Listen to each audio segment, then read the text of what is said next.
తిరుపతి లడ్డు విషయంలో మరి చంద్రబాబు నాయుడు గారు పదే పదే అసత్య ప్రచారాలు చేస్తా ఉన్నారు. అసలు ఈ అంశం ఎప్పుడు తెర మీదకి వచ్చింది? మీరు అధికారంలోకి వచ్చిన తర్వాతే కదా. జూలైలో 4 ట్యాంకర్లను మీరే రిజెక్ట్ చేశారు. ఆ రిజెక్ట్ చేసినవి మళ్ళీ 15 రోజులు మీరే ఆ పక్కకి ఆపారు. మళ్ళా అవి యాక్సెప్ట్ చేశారు. మళ్ళీ శాంపుల్స్ తీశారు. కల్తీనాయని మీరే చెప్తా ఉన్నారు. క్లియర్గా సిబిఐ సిట్లో చార్జ్ షీట్లో క్లియర్గా వాళ్ళు మెన్షన్ చేశారు కదా, ఎక్కడా కూడా లార్డ్ యానిమల్ ఫ్యాట్ అనేది ఇంక్లూడ్ అవ్వలేదు, ఇట్స్ నాట్ డిటెక్టెడ్ అని స్పష్టం చేసినా కూడా ఇంకా చంద్రబాబు నాయుడు గారు దీని మీద అసత్య ప్రచారాలు అవాస్తవాలను ఇంకా ప్రజలకు చెప్తూ నమ్మించేటువంటి ప్రయత్నం. ఎక్కడ వైఎస్ఆర్ కాంగ్రెస్ పార్టీ వాళ్ళు బయటకు వచ్చి ధైర్యంతో చంద్రబాబు నాయుడు గారు అసత్యాలు చెప్తా ఉన్నారు. తిరుమల శ్రీవారి విషయంలో పెట్టుకున్నారు, వెంకటేశ్వర స్వామితో పెట్టుకున్నారు, లడ్డు విషయంలో ఇలాంటి మాటలు మాట్లాడుతూ ఉన్నారు, కల్తీ నెయ్యి అని చెప్పి మాట్లాడుతూ ఉన్నారు. ఇవన్నీ అసత్య ప్రచారాలు. నిజం ఇది. సిబిఐ సిట్టే క్లియర్ గా చెప్పింది, ఎక్కడ కూడా యానిమల్ జంతు కొవ్వు అనేది కలవలేదు, ఇవన్నీ అవాస్తవం అని చెప్పి సిబిఐ సిట్లోనే రిపోర్ట్ చెప్తే చంద్రబాబు నాయుడు గారు ఇక వైసీపీ వాళ్ళు గుళ్ళకెళ్తే ఈ విధమైనటువంటి డైవర్షన్ పాలిటిక్స్ లో భాగంగా దాడులకు ఏ విధంగా కూడా మరి ప్రోత్సహిస్తున్నారో మనం చూస్తా ఉన్నాము.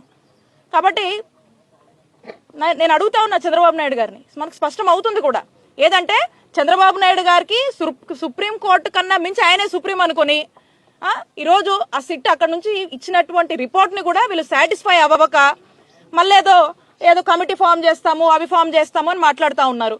మళ్ళీ మొన్నెక్కడో మాట్లాడుతూ ఉన్నారు, ఏదో కెమికల్స్ అని మాట్లాడుతూ ఉన్నారు. ఏం మాట్లాడుతున్నారు అసలుకి? చంద్రబాబు నాయుడు గారు ఇంకా కూడా ప్రజలేం పిచ్చోళ్ళు కాదు. ఇది ప్రజలు భక్తుల యొక్క మనోభావాలకు సంబంధించినటువంటి అంశం, చాలా పవిత్రమైనటువంటి అంశం. దీన్ని తాను సొంత రాజకీయ ప్రయోజనాలకు వాడుకొని మరి ఏ విధంగా ఇప్పుడు కూడా అవాస్తవ ప్రచారాలు చేస్తా ఉన్నారు. ఇప్పటికైనా మానుకోవాలి, ప్రజల్ని క్షమాపణ కోరాలి చంద్రబాబు నాయుడు గారు. ఇవన్నీ చూస్తా ఉంటే చంద్రబాబు నాయుడు గారు కావాల్సింది సిబిఐ రిపోర్ట్ కాదు, సిబిఎన్ రిపోర్ట్. ఈ సిబిఎన్ రిపోర్ట్ కావాలి కాబట్టే ఏదో కమిటీలు అంటున్నాడు, ఇంకోటి అంటున్నాడు. సుప్రీంకోర్టు వేసినటువంటి కమిటీ ఇచ్చిన దాన్ని కూడా సాటిస్ఫై అవ్వకుండా ఇంకేందో మాట్లాడుతూ ఉన్నారు. అంటే దీన్ని బట్టి అర్థమవుతా ఉంది వీళ్ళు స్పష్టంగా మెడికల్ కాలేజ్ విషయంలో, వాటి ప్రైవేటైజేషన్ విషయంలో జనంలో డిఫేమ్ అయ్యారు. ఇప్పుడు రెండోసారి వీళ్ళు తెరకు తీసినట్టు మొదటి నుంచి కూడా డ్రైవ్ చేస్తున్నటువంటి అంశం ఈ తిరుపతి లడ్డు అంశంలో కూడా డిఫేమ్ అయ్యారు.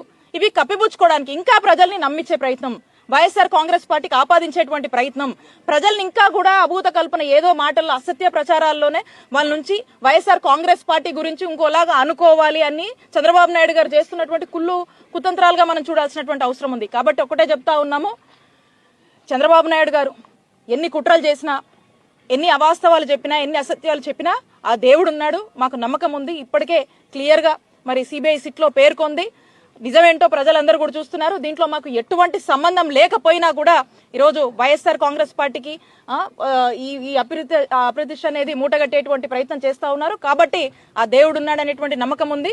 వాస్తవాలన్నీ ప్రజలు చూస్తున్నారు. ఇప్పటికే కూడా పెద్ద ఎత్తున కూడా చంద్రబాబు నాయుడు గారు కూటమి ప్రభుత్వం మీద వ్యతిరేకత అనేది వచ్చింది.